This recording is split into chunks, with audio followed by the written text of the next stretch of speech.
I'm Tristan Webster, and coming up next on WVU News, I'll tell you how WVU plans to become more LGBTQ friendly.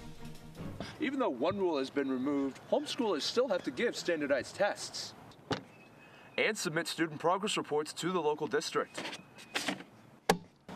A local middle school teacher is bent on shattering West Virginia stereotypes. Based on New America's Path to Success, 11 states are said to be moving so slowly that they're practically crawling.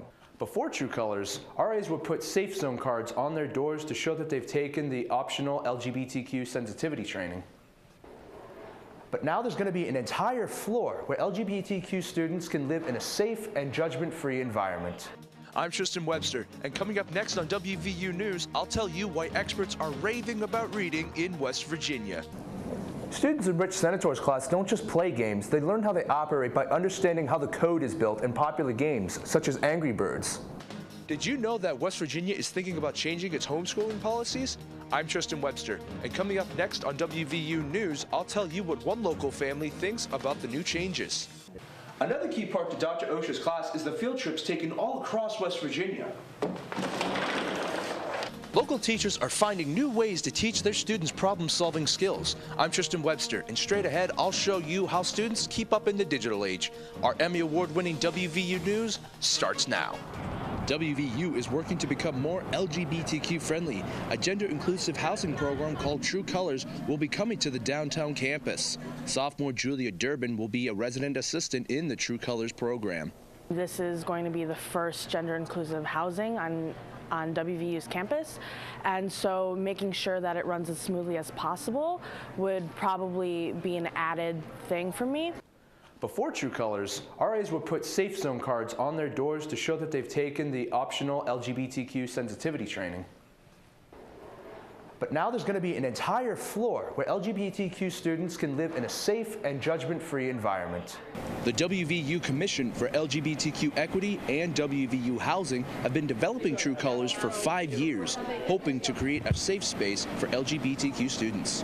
When you're living in a residence hall and you're living on a floor where possibly you may be targeted because of your sexuality or gender identity, that becomes a big issue that affects you in all aspects of life.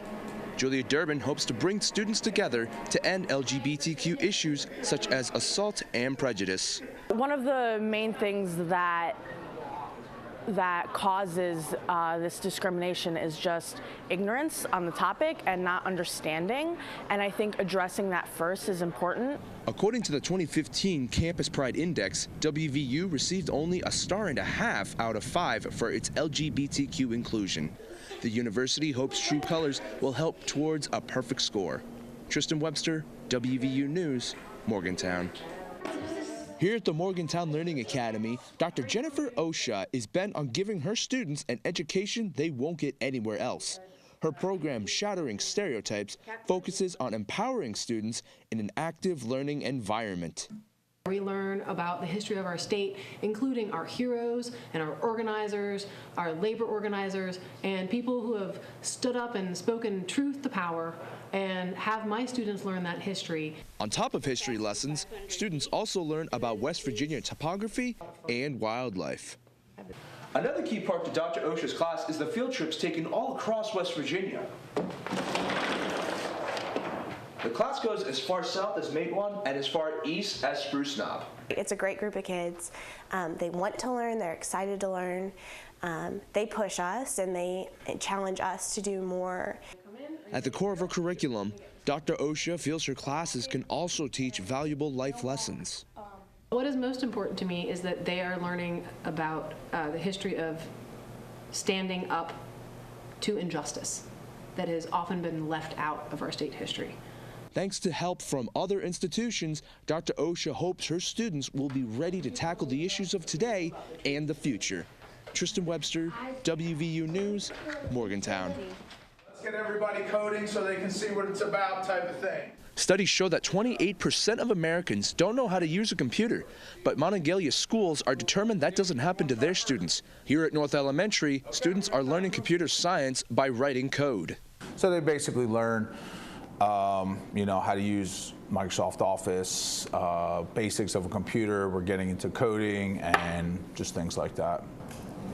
Students in Rich Senator's class don't just play games, they learn how they operate by understanding how the code is built in popular games, such as Angry Birds. Students here learn computer science as young as 8, but no matter their age, they all enjoy the class. I think it'll come in handy when we're in college and when we're working as adults. It's really fun because you get to make your own video games, and that's really cool. I like video games a lot. Educators feel computer science classes can teach students essential skills that will help them later in life. It's all about problem solving for me. I think that for them to be able to problem solve, troubleshoot, look at a situation and assess and say, okay, what is not working here and why? With West Virginia being one of 28 states where computer science can count toward graduation, teachers turn to sites such as tinker.com and code.org to prepare their students for the future. Tristan Webster, WVU News, Morgantown.